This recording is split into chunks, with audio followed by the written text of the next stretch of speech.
Hi friends, welcome back to our channel tech పాఠశాల. మీరు కనుక ఫస్ట్ టైం మన ఛానల్ యొక్క వీడియోస్ చూస్తున్నట్లయితే ఈ వీడియో కింద రెడ్ కలర్లో సబ్స్క్రైబ్ అనే బటన్ కనిపిస్తుంది. ఆ సబ్స్క్రైబ్ బటన్ క్లిక్ చేయండి. అలాగే పక్కన బెల్ మీద ట్యాప్ చేసి ఆల్ మీద నొక్కండి. దీని ద్వారా ఎప్పటికప్పుడు మన ఛానల్ యొక్క లేటెస్ట్ అప్డేట్స్ అనేది మీరు మీ మొబైల్లో పొందగలరు. ఇక ఏమాత్రం ఆలస్యం చేయకుండా టాపిక్లోకి అయితే వెళ్ళిపోదాం. సో ఫ్రెండ్స్, ఇవాళ మీకు ఈ వీడియోలో వచ్చేసి పర్సనల్ లోన్కు తీసుకునే ముందు తీసుకోవాల్సిన కొన్ని జాగ్రత్తలు అయితే మీకు చెప్తాను. అంటే పర్సనల్ లోన్ క్యాలిక్యులేటర్ ఎలా చూడాలి, దానికి ముందు మనం అసలు ఎలాంటి డాక్యుమెంట్స్ మన దగ్గర ఉంచుకోవాలి అనే వాటి గురించి వాళ్ళు ఈ వీడియో చెప్తాను ఫ్రెండ్స్. చాలామందికి అయితే వీరికి తెలిసి నాకైతే అవగాహన లేదని నేను అనుకుంటున్నాను. ఎందుకంటే మా ఫ్రెండ్స్లో ఒక 4-5కి పర్సనల్ లోన్ అసలు ఎలా తీసుకోవాలో కూడా ఐడియా లేదు.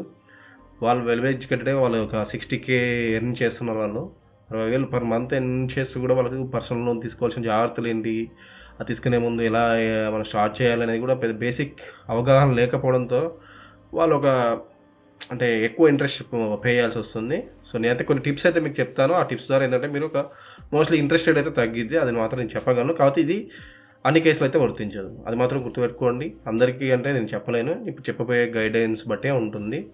ఫస్ట్ ఆఫ్ ఆల్ మీరు తీసుకోవాల్సిన అమౌంట్ మీ బేస్డ్, అంటే మీ ఇన్కమ్ బేస్డ్ అయితే డిపెండ్ అయ్యి ఉంటుంది ఫ్రెండ్స్. సో ఫ్రెండ్స్, మీ యాన్యువల్ ఇన్కమ్ వచ్చేసి ఒక 6 lakhs అనుకోండి. అంటే పర్ మంత్ వచ్చేసి 50,000 అనుకోండి. బట్ వాళ్ళు ఏంటంటే యాన్యువల్లీ చూస్తారు కూడా చెప్తున్నాను. ఒక ఏదైనా బ్యాంక్ చెప్తున్నాను, ఇది బ్యాంకుల గురించి మాత్రమే. మీ పర్సనల్గా వేరే వ్యక్తుల దగ్గర ఎన్బిఎఫ్సి లాంటివి వాటికి కూడా పెద్దగా ఈ రూల్స్ అయితే కొన్ని వర్తించవు. సో నేను మెయిన్ బ్యాంక్స్ గురించి చెప్తున్నాను. మీరు ఏదైనా బ్యాంక్ అంటే గవర్నమెంట్ ఆర్గనైజ్డ్ లేదా ప్రైవేట్ బ్యాంక్స్ ఉంటాయి కదా, మోస్ట్లీ ఈ రూల్సే ఫాలో అయితే. ఇప్పుడు సపోజ్ ఒక వ్యక్తి యొక్క ఇన్కమ్ వచ్చేసి 6 lakhs అనుకోండి, అది సంవత్సరానికి. సో అలాంటి టైంలో ఏంటంటే కొన్ని బ్యాంకులు ఏమో మ్యాక్స్ 12 లక్షలు ఇవ్వడానికి ట్రై చేస్తాయి. అంటే 12 లక్షలు మ్యాక్స్ లోన్ ఇవ్వడానికి ట్రై చేస్తాయి. కొన్ని బ్యాంకులు ఏమో 18 లక్షలు ఇవ్వడానికి కూడా ట్రై చేస్తాయి. మ్యాక్స్ ఇక్కడ 20 లక్షల కన్నా ఎక్కువ ఇవ్వవు. ఇది కూడా రేర్ కేస్ ఫ్రెండ్స్. అంటే 12 lakhs to 20 lakhs మధ్యలో వీళ్ళకి లోన్ వచ్చే అవకాశాలు ఛాన్సెస్ ఉంటాయి. ఏంటంటే ఇప్పుడు ఎస్బీఐ తీసుకోండి, 12 లక్షలే ఇస్తుంది. ఎందుకంటే అది చాలా రూల్స్ చాలా స్ట్రిక్ట్గా ఉంటుంది. సో మీకు అది మాత్రం గుర్తుపెట్టుకోండి ఈ రూల్స్. అంటే ఒక వ్యక్తి యొక్క సంవత్సరం ఇన్కమ్ వచ్చేసి 6 లక్షలు అయితే ఇంటూ 2 వేసుకోండి. అలాగే మ్యాక్స్ వచ్చేసి 3 వేసుకోండి. అంటే 12 లక్షల నుంచి 18 లక్షలు. ఇంకో కొన్ని బ్యాంక్స్ అయితే ఏంటంటే వాళ్ళ సిబిల్ స్కోర్ మంచిగా ఉంటే 20 lakhs ఇవ్వడానికి కూడా ట్రై చేస్తాయి. ఇప్పుడే ఇక్కడ ఇది గుర్తుంది కదా, 18 లక్షలు వేసుకోండి. ఇక్కడ నేను మ్యాక్స్ చెప్తున్నాను. ఈ 18 లక్షలకి ఇప్పుడు క్యాల్కులేటర్కి వెళ్దాం.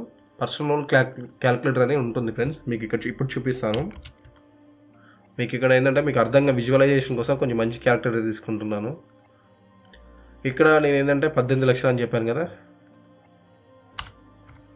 సో 18 lakhs వేసుకోండి. మీకు సిబిల్ స్కోర్ కనుక బాగుంటే ఇప్పుడున్న మార్కెట్ రేట్ ప్రకారం మీకు చెబుతాను, ఆన్లైన్లో చూపిస్తాను. మోస్ట్లీ ఇక్కడ చూడండి, మీరు ప్రజెంట్ అయితే నాకు కూడా నేను ఎంక్వైరీ చేసిన దాన్ని బట్టి నేను చెప్తున్నాను. నేను ఏంటంటే ఆల్రెడీ ఇప్పుడు నేను ఇప్పటివరకు ఒక 15 lakhs అయితే లోన్ తీసుకున్నాను ఫ్రెండ్స్. అందుకే నేను చెప్తున్నాను. నాకు 15 lakhsకి ఎంత వస్తుందో అనేది తర్వాత చెప్తాను మీకు. ఈఎంఐ అనేది మీరు ఎవరైనా నాకు పర్సనల్ మెసేజ్ చేస్తే నేను చెప్తాను వాటి గురించి. ఎవరికైనా టిప్స్ కావాలో చెప్తాను. సర్వీస్ ఛార్జ్ అయితే అప్లికేబుల్ అవుతాయి. సో అంటే ఇది నాకు తెలిసిన బేసిక్ ఇన్ఫర్మేషన్ ఫ్రెండ్స్. అంటే నేను చెప్పింది 100% రైట్ అవ్వాల్సిన అవసరం లేదు. బట్ ఒక టార్చ్ బేరర్ లెక్క, అంటే నేను చెప్పింది ఒక బెనిఫిట్ మీకు ఏంటంటే ఒక బేసిక్ అవగాహన కోసం మాత్రం చెప్తున్నాను. ఇది కన్ఫర్మేషన్ అయితే కాదండి, అది మాత్రం గుర్తుపెట్టుకోండి. So personal loan interest rate వచ్చేసి ఇక్కడ 11 to 24% దాకా ఉన్నాయి. నేను మ్యాక్స్గా ఏంటంటే ఒక మంచి వ్యక్తి ఒక 800 సిబిల్ స్కోర్ ఉంటే వాళ్ళకి మ్యాక్స్ ఒక 11% చేసుకుందాం ఫ్రెండ్స్ ఇంట్రెస్ట్ రేట్ అనేది. 11 కాకపోతే 12 వేసుకుందాం. అందరికీ 12 అంటే ఈజీగా అర్థమైపోతుంది. ఒక 12%, అంటే మ్యాక్స్ 11 ఇస్తారు. మంచిగా ఉంటుంది అది కూడా, వెల్ గుడ్. అంటే లైక్ 800 అబోవ్ ఉంటే సిబిల్ స్కోరు 12% ఇస్తారు. అండ్ ఇంకా ఏం లోన్స్ అయితే ఉండొద్దు వాళ్ళకి, అది కూడా గుర్తుపెట్టుకోండి. మీకు ప్రీవియస్గా ఒక 2 లక్షల లోన్ ఉన్న, 1 lakh rupees లోన్ ఉన్నా కానీ ఇది కూడా కన్సిడర్ చేస్తారు. అండ్ గోల్డ్ లోన్ కానీ, వెహికల్ లోన్ కానీ, ఎనీ లోన్ ఏదైనా లోన్ ఉంటే మీకు వచ్చే లోన్ అమౌంట్ తగ్గిద్ది. సమ్ టైమ్స్ ఇంట్రెస్ట్ రేట్ కూడా పెరిగిద్ది. సో అది మాత్రం గుర్తుపెట్టుకోండి. ఇది టెన్యూర్ వచ్చేసి మీకు 5 yearsకి అయితే నేను చెప్తున్నాను. సో మోస్ట్లీ అదే ఉంటాయి కాబట్టి 5 years ఎనఫ్ అండి. ఎందుకంటే మీరు కావాలంటే మీరు 1 year first of all 1 year complete అయిన తర్వాత మొత్తం పేమెంట్ చేసిన పెద్ద ప్రాబ్లం ఏమి ఉండదు. అది ఒక వేరే సినారియో, దాని గురించి చెప్తాను నెక్స్ట్ వీడియోలో కానీ తర్వాత వీడియోలో కానీ చెప్తాను. ఎందుకంటే వాటి గురించి చాలా డీటెయిల్గా అవసరం మనకి. సో నేను ఈ వీడియోలో ఏంటంటే బేసిక్ అవగాహన గురించి చెప్తున్నాను. సో ఇక్కడ మంత్లీ ఈఎంఐ వచ్చేసి చూడండి, నీకు అప్రాక్సిమేట్లీగా 40,000 అయితే పడుతుంది యాజ్ పర్ 12% ఇంట్రెస్ట్. అంటే 12% అంటే మాక్సిమం ₹1 అది గుర్తుపెట్టుకోండి. నెలకి అంటే రూపాయి వడ్డీ అనుకోండి, మీకు అర్థమైతే చెప్పాలంటే రూపాయి వడ్డీలో అది కూడా అసలు ప్లస్ ఇంట్రెస్ట్ కాదు, అసలు ప్లస్ ఇంట్రెస్ట్ అన్నట్టు. కాకపోతే అసలు తక్కువ ఉంటుంది, ఇంట్రెస్ట్ రేట్ ఎక్కువ ఉంటుంది. రాను అంటే మన ఇయర్స్ అయిపోయే కొద్ది అంటే ఇప్పుడు సెకండ్ ఇయర్లో ఏమో అది వేరే ఉంటుంది. లోన్ టెన్యూర్ వచ్చేసి మనకు 5 years కాబట్టి ఇక్కడ ప్రిన్సిపల్ అమౌంట్ చూడండి 18,000, ఇంట్రెస్ట్ రేట్ వచ్చేసి అంటే 18 లక్షలు. అంటే మనం 18 లక్షలు కడితే తీసుకుంటే దానికి ఈ 5 yearలలో మనం 6 లక్షల రూపాయలు ఇంట్రెస్ట్ అయితే కడతాం వాళ్ళకి, బ్యాంక్కి. ఈ ఈఎంఐ కంప్లీట్ అయ్యేలోపు వాళ్ళకి మనం టోటల్గా 18 lakhs తీసుకుంటే 24 lakhs అయితే పే చేస్తాం. ఎవ్రీ ఇయర్ ఎలా ఉంటుందని మీకు ఇక్కడ చూపెడుతుంది. ఇక్కడ చూడండి, ఎవ్రీ ఇయర్ మా ప్రిన్సిపల్ అనే అని చెప్పాను కదా.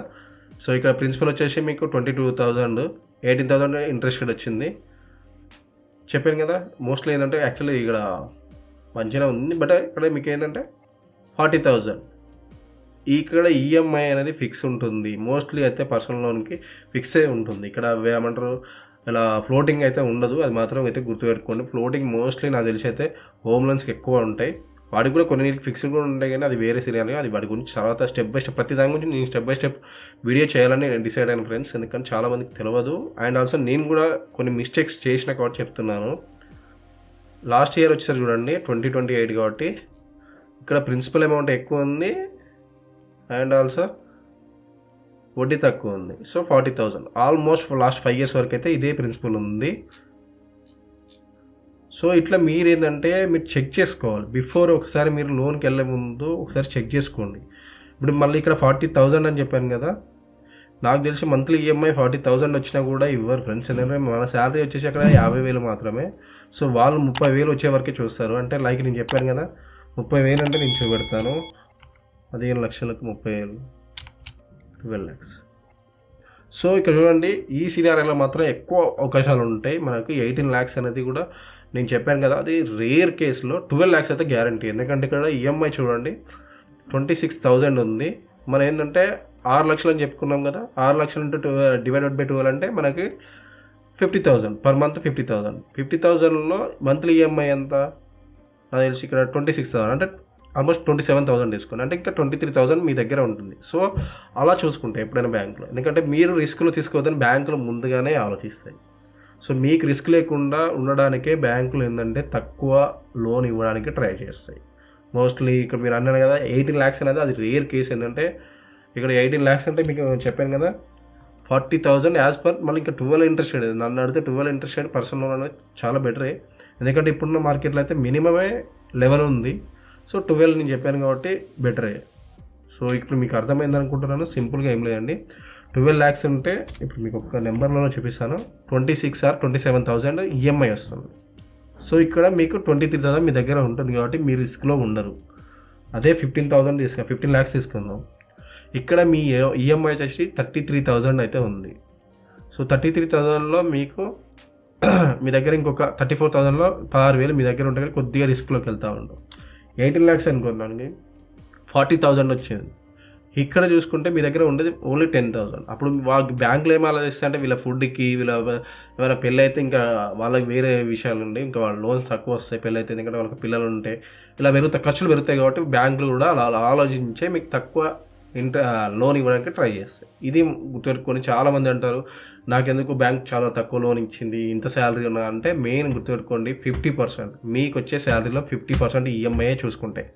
రేర్ కేస్ 60 దాటిందంటే మోస్ట్లీగా అవి నాకు తెలిసి అయితే ఇవ్వడానికి ట్రై చేయవు. సింగిల్ బ్యాంక్ అయితే ఇవ్వవు. ఇక మల్టిపుల్గా మనం ఏమైనా కొన్ని మేనేజ్ చేయొచ్చు, అవి వేరే విషయాలు. అది మాత్రం గుర్తుపెట్టుకోండి. ఇప్పుడు మీకైతే అర్థమైంది అనుకుంటున్నాను సింపుల్గా. ఇంకేమైనా డౌట్ ఉంటే మాత్రం నాకు కింద కామెంట్ చేయండి. నెక్స్ట్ వీడియోలో వచ్చేసి మీకు మీ పర్సనల్ లోన్కి కావాల్సిన డాక్యుమెంట్స్ ఏదని మీకు చెప్తాను. అది షార్ట్ వీడియోనే ఉంటుంది, పెద్ద ప్రాబ్లం ఉండదు. ఇది ఏంటంటే కొద్దిగా లెంత్ చేయడానికి కారణం ఏంటంటే చాలామందికి బేసిక్ అవగాహన రావడం కోసం కొద్దిగా లెంత్గా చేశాను. ఇక్కడ ఇది వచ్చేసి మాత్రం ఇది మీ ఎవ్రీ ఇయర్ క్యాలిక్యులేటర్. అంటే ఎవ్రీ ఇయర్ మీరు ఎంత కడతారు అనే దాన్ని బట్టి ఉంటుంది. క్లోజింగ్ ఛార్జెస్ వేరే ఉంటాయి. అవన్నీ స్టెప్ బై స్టెప్ చెప్తాను పర్సనల్ లోన్ గురించి. సో ప్రస్తుతానికైతే ఇది బేసిక్ అవగాహన ఫ్రెండ్స్. మీరైతే జాగ్రత్తగా ఉండి ఎవ్రీ వన్ కూడా మీరు పర్సనల్ లోన్ తీసుకోవాలనుకుంటే మాత్రం ఖచ్చితంగా పర్సనల్ లోన్ ఈఎంఐ క్యాలిక్యులేటర్ ఒకసారి యూజ్ చేయండి. యూజ్ చేస్తే మీకు ఎంత వస్తుంది, మనం ఎంత పే చేయాలి, మన దగ్గర ఉన్నంత సేవింగ్స్ ఏంటి, ఇవన్నీ క్యాలిక్యులేషన్స్ మీకు ఈజీ అయిపోతుంది. సింగిల్లో ఒకేసారి మీరు వెళ్ళగానే లోన్ శాంక్షన్ కూడా అవుతుంది. మీ సిబిల్ స్కోర్ కూడా పడిపోదు. మల్టిపుల్గా మీరు ట్రై చేయడం వల్ల మీ సిబిల్ స్కోర్ పడిపోతుంది అండ్ మీకు బ్యాంక్స్ లోన్స్ తక్కువ ఇస్తాయి. సో ఇలాంటి చాలా ఛాన్సెస్ అయితే ఉంటాయి. నేను నెక్స్ట్ వీడియోలో ఈ వీడియో గురించి మీకు క్లారిటీగా చెప్తాను. సో ఇది ఫ్రెండ్స్ మీకు ఇవాళ ఈ వీడియో చెప్పాల్సింది. మీకు ఇంకేమైనా డౌట్స్ ఉంటే మాత్రం కింద కామెంట్ చేయండి. ఎందుకంటే నేను ఒకేసారి చెప్పగానే ఈ వీడియో అయితే అర్థం కాదు చాలామందికి. సో 1-2 టైమ్స్ మీకు అర్థం చేసుకుంటేనే ఇది అర్థమవుతుంది. సో ఇది ఫ్రెండ్స్ నేను మీకు ఇవాళ చెప్పాల్సింది. మీకు ఈ వీడియో అర్థమైంది అనుకుంటున్నాను. Thank you friends. Have a nice day. Bye bye.